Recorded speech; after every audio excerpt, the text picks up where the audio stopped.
படத்தில் கதை இருக்கிறது எல்லாருக்கும் சொல்கிறதுக்கு தான். அதனால் வந்து கதையை மறைச்சி வச்சு ஒன்றும் பண்ண முடியாது. கதையை சொன்னால் தான் எல்லோரும் வருவாங்க. எனக்கு வந்து இந்த பாட்டில் ராதான்னு டைட்டில் அனௌன்ஸ் பண்ணதுலேருந்தே வந்து இந்த படத்தை நான் கவனிச்சிட்டு இருக்கேன். காரணம் என்னென்னா, என்னோடய அசிஸ்டண்ட் கார்த்தி அவர் ஒரு ஸ்கிரிப்ட் சொன்னார். அதை நம்ம ப்ரொடியூஸ் பண்ணலான்னு சொல்லி நான் பேசிகிட்டு இருந்தோம். அதுவும் இதே மாதிரி ஒரு ரீஹாபிலிட்டேஷன் சென்டர் பற்றின ஒரு ஸ்கிரிப்டு. நிறைய விஷயங்கள் நிறைய அதில் நான் நிறைய கற்றுக்கிட்ட விஷயங்கள் இருந்தது. அந்த ஸ்கிரிப்டை பற்றி பேசும்போதெல்லாம் நான் நிறைய தெரிஞ்சுக்கிட்டது கற்றுக்கிட்டது இருந்தது. அண்டு இந்த படம் பார்த்ததுக்கப்புறம்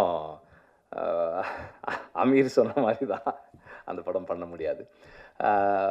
எல்லாருமே வந்து நம்ம எல்லாருமே ஏதோ ஒரு விதத்தில் ஏதோ ஒரு அடிக்ஷனுக்குள்ளே தான் இருக்கிறோம். இன்றைக்கி எல்லாருமே ஏதோ ஒரு அடிக்ஷனுக்குள்ளே இருக்கோம். எனக்கு ஆல்கஹால் அடிக்ஷன் இல்லை, பட் எனக்கு வந்து நிக்கோட்டின் அடிக்ஷன் இருந்தது. இன்றைக்கி நம்ம எல்லாருமே டிஜிட்டல் அடிக்ஷனில் இருக்கிறோம். ஒரு ஒரு இன்ஸ்டாகிராமையோ அல்ல ஒரு யூடியூபையோ நம்ம ஸ்வைப் பண்ணும்போது we get a hit, we get a high, அந்த அடிக்ஷனில் இருக்கிறோம். ஸோ அடிக்ஷன் வந்து சமூகத்தில் எல்லா காலகட்டத்திலையுமே இருந்திருக்கு. அது இல்லாத காலமே இல்லை. இன்றைக்கி ரொம்ப அதிகமாக இருக்குது. குறிப்பாக குடி நோய், அந்த டேர்ம் குடி நோயின்ற டேர்ம் வந்து எனக்கு கார்த்தி மூலமாக தான் தெரியும். அதை அண்டர்ஸ்டாண்ட் பண்ணுறது ரொம்ப முக்கியமாக. அவரும் சொன்னார், குடிக்கிறதுக்கும் குடி நோயாளியாக இருக்கிறதுக்குமான வித்தியாசம். அதை வந்து இது ரொம்ப அழகாக பேசுது. இப்போ ஒரு 25 வருஷத்துக்கு முன்னாடி, ஒரு 30 வருஷத்துக்கு முன்னாடினா, ஒரு ஊரில் அல்லது ஒரு தெரு இருக்குன்னா அதில் வந்து ஒரு 5 வீட்டில் இருக்கிற ஆண்கள் குடிப்பாங்க. ஒரு வீட்டில் இருக்கவர் வந்து இந்த மாதிரி குடிநோயாளியாக இருப்பார். இன்றைக்கி வந்து ஒரு தெருவில் ஒரு வீட்டில் இருக்கவர் குடிக்காமல் இருந்தாலே பெரிய விஷயமா இருக்குது. தெருவில் 10 குடிநோயாளிகள் இருக்கிறாங்க. இந்த காலகட்டத்தில் பாட்டில் ராதான்ற ஒரு படம் வந்து it is a very personal story, but it has got a strong socio political relevance. இந்த மாதிரியான படங்கள் பண்ணுறது வந்து ரொம்ப அவசியம்னு நினைக்கிறேன். ஒரு தனி மனிதனுடைய வாழ்க்கை it is a political expression தான். ஸோ அந்த அடிப்படையில் ஒரு தனி மனிதன் அவனுடைய குடிநோய்க்கு நம்ம வந்து எக்ஸ்கியூஸ் சொல்ல முடியாது, பட் இருந்தாலும் இன்றைய காலகட்டத்தில் இந்த படம் பேசுகிற அரசியல் ரொம்ப முக்கியமான அரசியலாக நான் பார்க்குறேன். ஒரு டி அடிக்ஷன் சென்டர் என்னவா ஃபங்க்ஷன் பண்ணுது, என்னவா இருக்குது, அதுக்குள்ளே இருக்கிற சிஸ்டம் என்ன, அது என்ன மாதிரி ஃபங்க்ஷன் பண்ணுது, அதுக்குள்ளே என்னெல்லாம் இருக்குது. அப்புறம் ஒரு ஃபேமிலி ஒருத்தர் வந்து ஒரு அடிக்டாக இருக்கிறதால, அது எந்த விதமான அடிக்ஷனாக இருந்தாலும் ஒருத்தர் ஒரு அடிக்டாக இருக்கிறதால அவரை சுற்றி இருக்கிறவங்க என்னெல்லாம் இழக்கிறாங்க, அவருடைய நண்பர்கள் என்ன ப்ராப்ளம்ஸ் ஃபேஸ் பண்ணுறாங்க, அந்த ஃபேமிலி என்ன ப்ராப்ளம்ஸ் ஃபேஸ் பண்ணுது, இதை வந்து ஒரு வாழ்க்கைக்கு பக்கத்தில் ஒரு இன்ட்ரெஸ்டிங்கான ஒரு ஃபில்மாக சொல்கிறது வந்து ஒரு பெரிய சேலஞ்ச். அதை வந்து ரொம்ப சக்ஸஸ்ஃபுல்லாக பண்ணியிருக்காங்க. இப்படி ஒரு அமீர் சொன்ன மாதிரி ஒரு என்கேஜிங்கான narrative. At the same time this is a film of positive possibilities. இது வந்து ரொம்ப ரொம்ப ஒரு பாசிட்டிவான ஃபில்ம். இதில் வந்து எல்லாருக்குமே ரிடெம்ஷன் இருக்குது. எவ்வளவு டார்க்னஸில் இருந்தாலும், நீங்கள் எவ்வளவு கீழே போனாலும் நாம் நினச்சா நம்ம அதிலிருந்து மீண்டு வந்துடலான்னு சொல்கிற ஒரு படம் இது.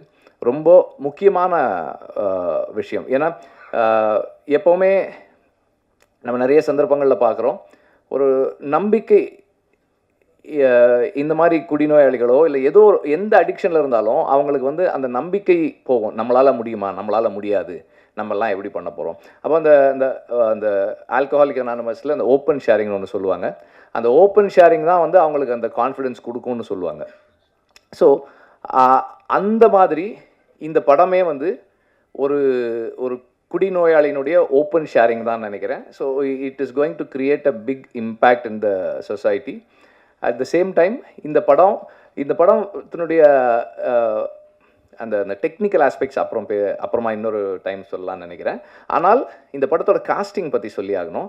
இந்த படத்தில் இருக்கிற ஒவ்வொரு நடிகரும் வந்து இந்த படம் ஒரு சினிமா இல்லை, இது வந்து நம்ம லைஃப்பில் நடக்கிறது, நம்ம தெருவில் நடக்கிறது, நம்ம அண்ணனுக்கு நடக்கிறது, நம்ம தம்பிக்கு நடக்கிறது, நம்ம அப்பாவுக்கு நடக்கிறது அப்படின்னு நம்மளை உணர வைக்கக்கூடிய அளவுக்கு அவ்வளோ ரியலிஸ்டிக்காக இருக்குது காஸ்டிங். எல்லாருமே வந்து மிக பொருத்தமான சாய்ஸஸ்.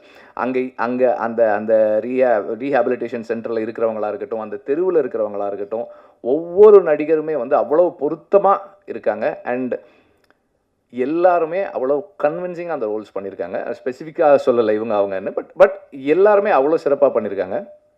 இது அண்ட் பீயிங் அன் ஆடியோ லான்ச்ன்றதால மியூசிக்கும் நான் சொல்லிடுறேன். ஒரு எப்படி ஒரு ஹார்ட் பீட் மாதிரி இருக்குது. எங்கேயுமே நம்ம வந்து அதை ஃபீல் பண்ண முடியல. ஆனால் அது இல்லைன்னா நமக்கு என்ன ப்ராப்ளம்ஸ் இருக்குமோ அந்த அளவுக்கு இருக்குது. பேக்ரவுண்ட் ஸ்கோரு பியூட்டிஃபுல்லாக பண்ணியிருக்காரு. சாங்ஸ் நம்ம கேட்டோம், நல்லாயிருக்கு. ஒவ்வொருத்தருமே அவங்க ஜாபை சரியாக செஞ்சுருக்காங்க. அது வந்து அது டைரக்டரோட கிரெடிட் தான். Exceptional work as a writer and as a film maker. ஏன்னா ஒரு கன்ஃபைன்டு ஸ்பேஸ்க்குள்ளே ஆடியன்ஸை என்கேஜ் பண்ணுறது, இன்றைக்கி இருக்கிற நிலைமையில் ஆடியன்ஸை என்கேஜ் பண்ணி வைக்கிறதும் அவங்கள எமோஷ்னலாக மூவ் பண்ணுறதும் வந்து ஒரு பெரிய சேலஞ்ச். அது வந்து ரொம்ப சக்ஸஸ்ஃபுல்லாக பண்ணியிருக்காங்க. I was very engage. Aamir சொன்ன மாதிரி நான் ரொம்ப என்கேஜாக இருந்தேன் இந்த படத்தில். அண்ட் ஒவ்வொரு கேரக்டரும் அவங்களோட எனக்கு உணர்வுபூர்வமான ஒரு ஒரு ஒரு கனெக்ட் இருந்தது. எல்லாத்துலேயும் ஏதோ ஒரு இடத்துல என்னுடைய நண்பர்களையோ என்னையோ அல்லது எனக்கு தெரிஞ்சவங்களையோ நான் என்னால் பார்க்க முடிஞ்சுது. அது அந்த ஒய்ஃபாக இருக்கட்டும், அந்த குழந்தைகளாக இருக்கட்டும், அந்த அந்த அந்த பாட்டில் ராதான்ற கேரக்டராக இருக்கட்டும், அவனோட ஃப்ரெண்ட்ஸாக இருக்கட்டும், எல்லாருலேயுமே வந்து ஏதோ ஒரு இடத்துல நான் வாழ்க்கையில் சந்தித்த நபர்களை என்னால் பார்க்க முடிஞ்சுது. அந்த அளவில் அந்த writer and the director have succeeded. And இப்படி ஒரு படத்தை ப்ரொடியூஸ் பண்ணதுக்கு முதல்ல பலூன் பிக்சர்ஸுக்கும் ரஞ்சித்துக்கும் என்னுடைய பாராட்டுக்கள். இது வந்து இந்த மாதிரி ஃபில்ம்ஸ் வந்து ஸ்டார்ட் பண்ணும்போதே வந்து இது மெயின் ஸ்ட்ரீம் இல்லையே அப்படின்ட்டுருவாங்க. ஆனால் மெயின் ஸ்ட்ரீமுடைய biggest factor is identifiable element. இதில் இருக்கிற அந்த எல்லாத்தையுமே நம்ம வந்து இந்த கதாபாத்திரங்களை நாம் எவ்வளோ ஐடென்டிஃபை பண்ணிக்கிறோன்றது தான் இந்த படத்தினுடைய சக்ஸஸாக இருக்கும்ன்றதை நான் உறுதியாக நம்புகிறேன். நன்றி. செய்திகளை உடனுக்குடனும் துல்லியமாகவும் தெரிந்து கொள்ள சப்ஸ்கிரைப் பண்ணுங்கள்.